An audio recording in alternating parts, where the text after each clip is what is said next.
John here from Ripewave Audio, and today we're going to look at the wireless stereo amplifier range from Arylic.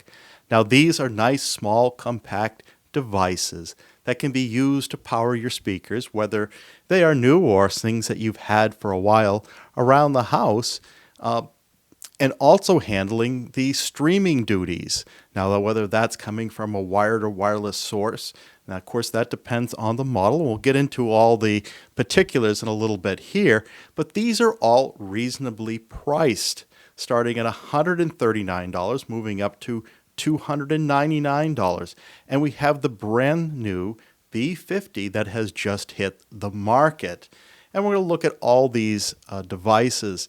Now, these devices stand apart because they have amplification built into them, and they're not just a streaming device. Now, we looked at the traditional TV streaming devices such as Apple TV, Fire Stick, Roku, etc., which can also take on audio duties, but they're primarily made to serve the television.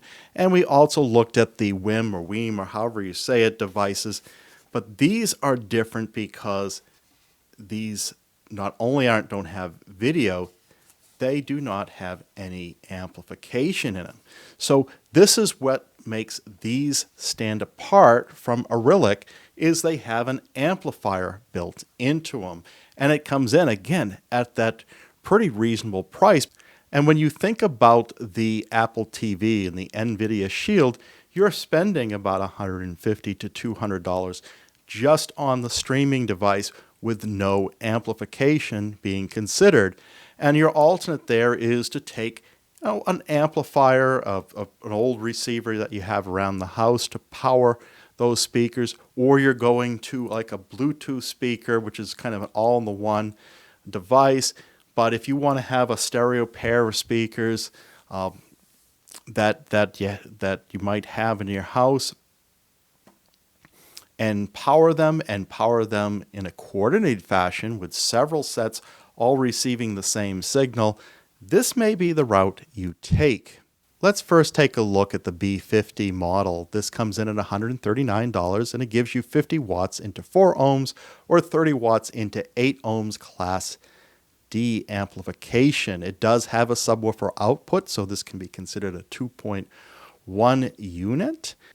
It does come with a remote like the one I have here. It's the same remote that comes with all of these models.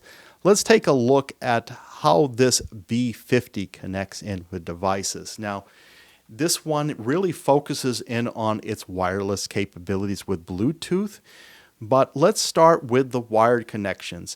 This has a phono input. This will take moving magnet cartridges. This will plug in. It has the grounding pin there and the RCA connections for analog from your phonograph. It also has RCA connections for a CD player. And if you want to bring in your television, this could either be done with an optical signal or through Arc on the HDMI port that it has. It also supports a USB disk. It will support a USB-C input for your laptop PC to come in that way for using it as a DAC. And for the wireless connection, your smart devices connect through Bluetooth. This does not support Ethernet connections. Now the green wires here denote outputs, unlike the blue wires, which were the inputs. But primarily you're going out to 2 channels of speakers. This will give you the power through the binding posts to those speakers. And it will give you the subwoofer output to an active subwoofer. So it's not powered coming out to the subwoofer. This is the RCA connection to that. And if you want to listen through headphones or wireless speakers, this has a Bluetooth transmitter, and this device is unique in that regard. This device is also unique in the fact that it has a big volume knob on the front. It's not the only one with a volume knob. We'll see the wall-mounted unit later on. But as far as a desktop-mounted unit, this one is the only one with a physical volume knob. Otherwise, you have your remote control and your mobile apps. Now let's look at the next model, the A30 Plus. This also is $139 and came out in 2021. Now this does not have a subwoofer output, but it does have 2 channels of amplification, but a little lower in this case. This is 35 watts into 4 ohms and 18 watts into 8 ohms. These are Class D as well.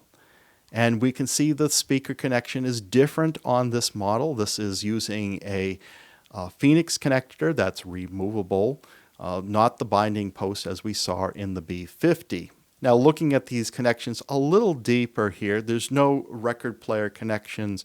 There is no television connection as there's no optical or HDMI Arc. And there's, as we said before, no subwoofer output. So you are still able to hook up something like a CD player through the auxiliary in, but this is done in an 1/8" phono jack and not through RCA connections. You can still plug in a laptop PC through a micro USB connection, but it's not the USB connection as we have on the B50.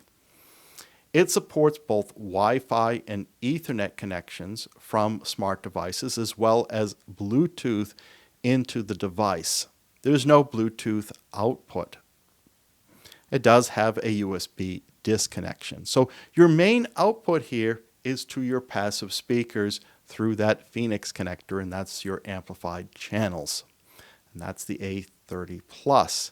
Now moving to the next model up, which is the A50 Plus, this comes in at $199, introduced in 2021, and gives you 2 channels of amplification similar to the B50, 2 at 50 watts into 4 ohms or 30 watts into 8 ohms Class D.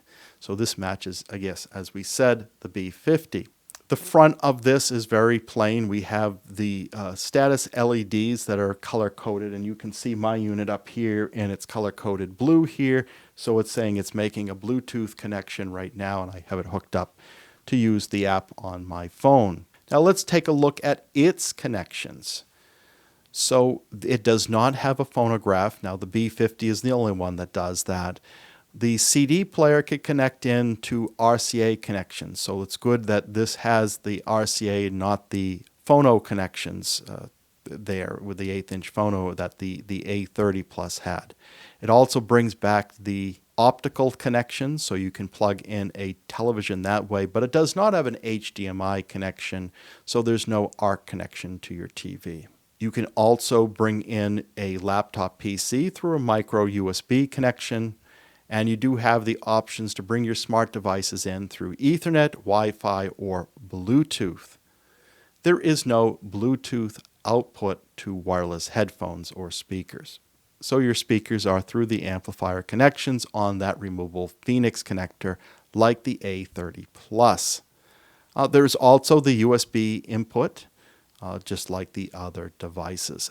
Now here's a good chance for me to show you the power supply. This is what you get for the power supply with the A50 Plus. So this is similar to what you would have on like a laptop computer, and that plugs in through a connection, a barrel connection on the back of the device. So it keeps that power supply separate from the unit itself. And I suspect all the other ones are all kind of handled in the same way as far as its power. Now let's take a look at the final device. This is the SA100. This is the most expensive unit. It comes in at $299. This can be considered 2.1 because it does have a subwoofer output. It does have 2 channels of amplification, but this case it's 50 watts both into 4 ohm and 8 ohm loads Class D, and that's the rating here. Now this is a little different. I mentioned that there's the volume control that was on the B50. There's a volume control here. It's not as large. This is not made for desk mounting. This is made for wall mounting, this device. But there's also a physical treble and bass level knob on this, whereas everything else, that's all handled through software connections. And some of these connections are on the top of the unit and some are on the bottom. And we can see that picture there, how it's intended to be mounted on the wall in a vertical fashion.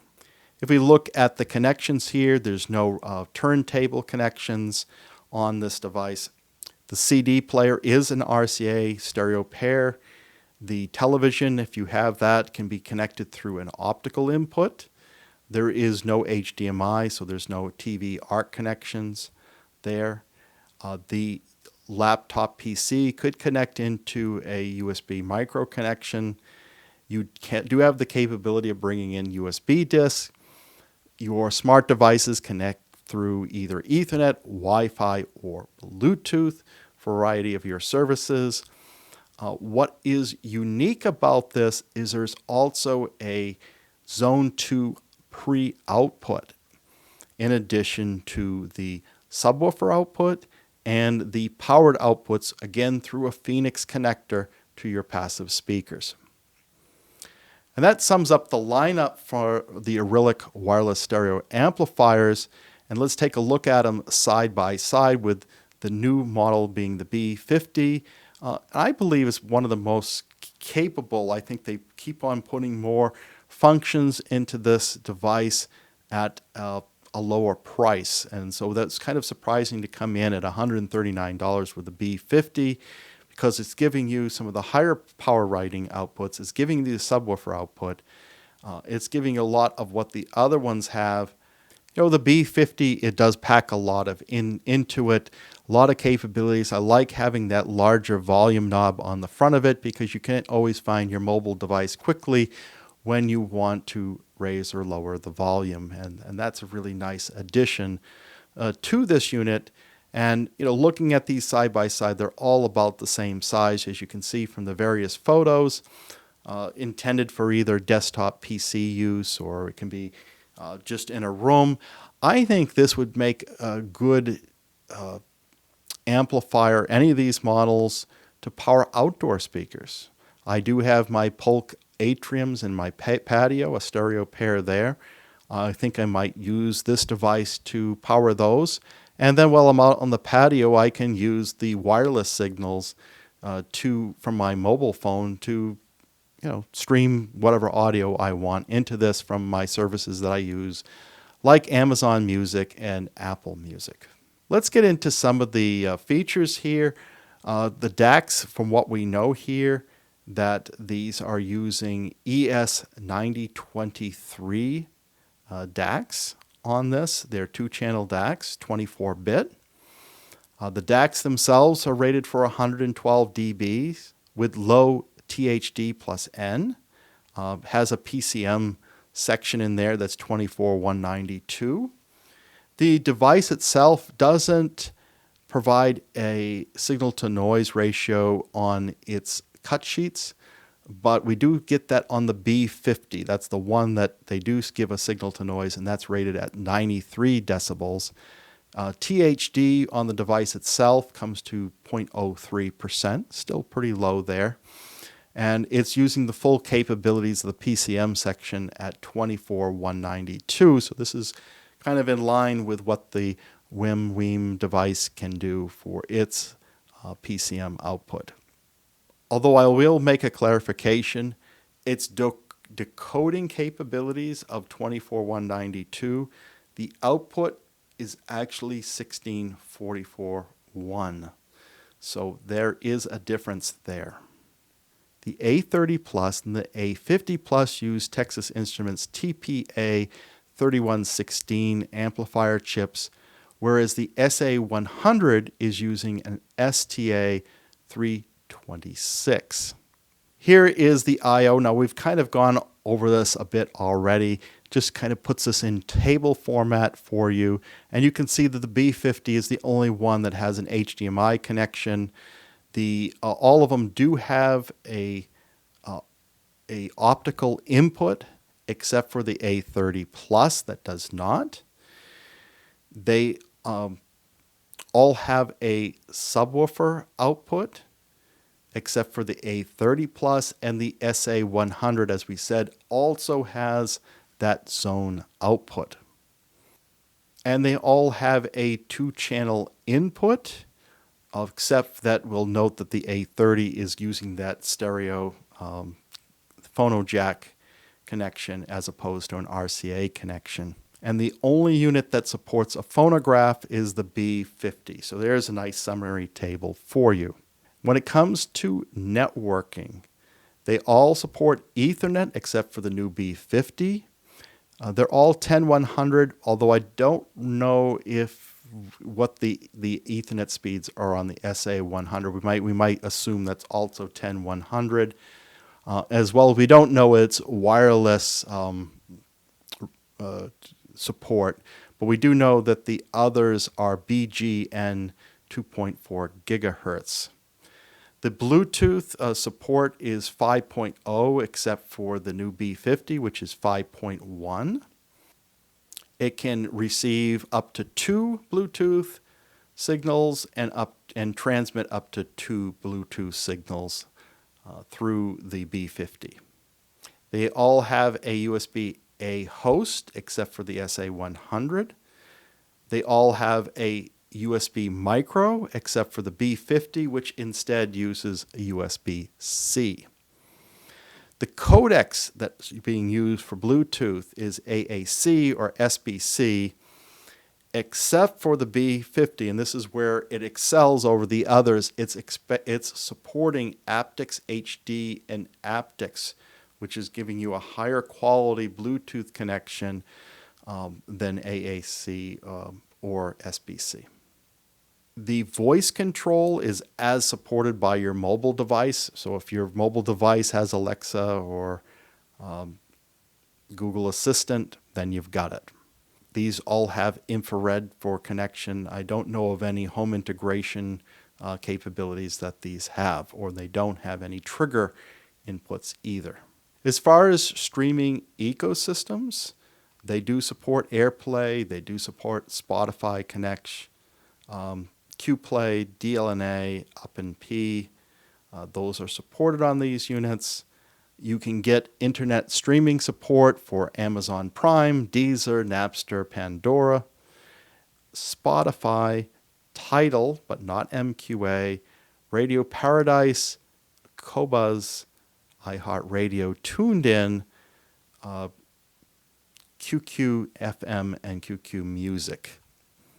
The Apple Music support is not directly through the app that's built into it, which is through the 4Stream app. And several devices use 4Stream. The B50 connection is a little different. It uses a different app than the other devices. The app that the B50 uses is the Go Control app.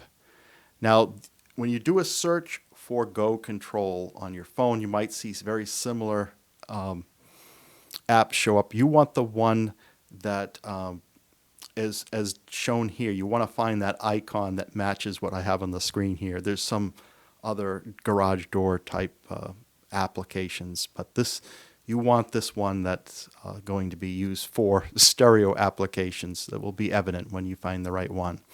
That's available through Google Play or the Apple App Store. So this is the new app for the B50. And here you can see that you can get your treble and your mid and your bass and your balance controls all through software here.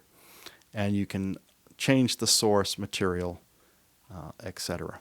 The 4Stream app is very similar to the app that we have used for the WIM and the WIM Mini. And here's where you can get to all your music services. And as you recall, you have to do something special to use Apple Music. You're still using the Apple Music app, and there's some special configurations you have to go through to make that all work. But I do have that up and running, and it's running well. So you'll determine which services you're going to use and which devices. And the great thing here is if you have multiple of the Arylic devices, they'd all be listed here, and you can run them simultaneously. In fact, I could also run it simultaneously with my WIM Mini and my WIM Pro devices as well, because they're using the same app. So it's all part of that same ecosystem of control and sending it. And you can adjust the volumes independently or bring them all together. One thing I learned in doing some internet searching is there is a way to get to a web page an alternate way to control and manage these devices. So you put the IP address in of your Arylic device. This can be found if you go into your mobile app and you go into speaker info. You will be able to see the IP address. You'll copy that into your browser, and then you'll have access to your playback controls. Now, I didn't find a way to actually search for music on my normal streaming services, but if I queued up an album through my mobile phone, I could then switch to the web page and control the tracks and start, stop, and volume and all that, and adjust the audio settings.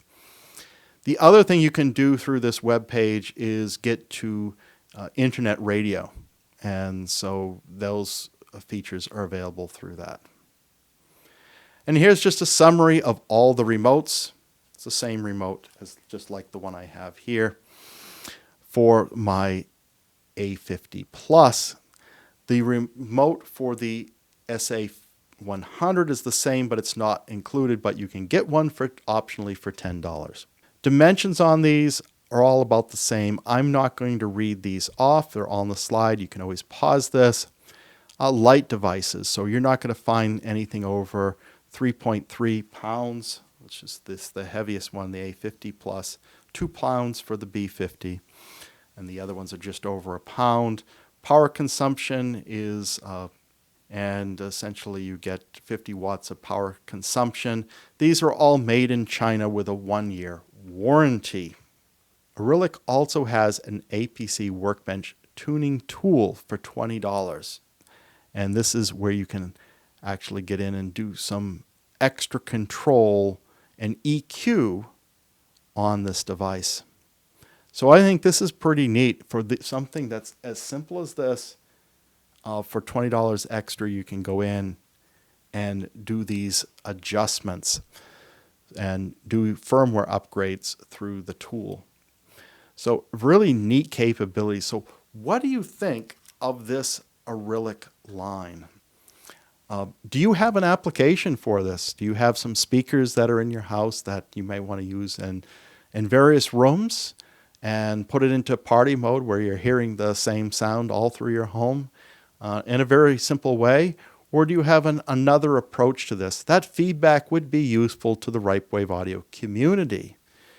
If you enjoyed this video, please like and subscribe. If you want to take your involvement in the community to the next level, you can go to www.patreon.com/Ripewave, or simply hit that thanks button for a one-time donation. Anything is appreciated, and this will help us do more things in the future. As always, you can hit that bell notification so you are informed when the next video is posted.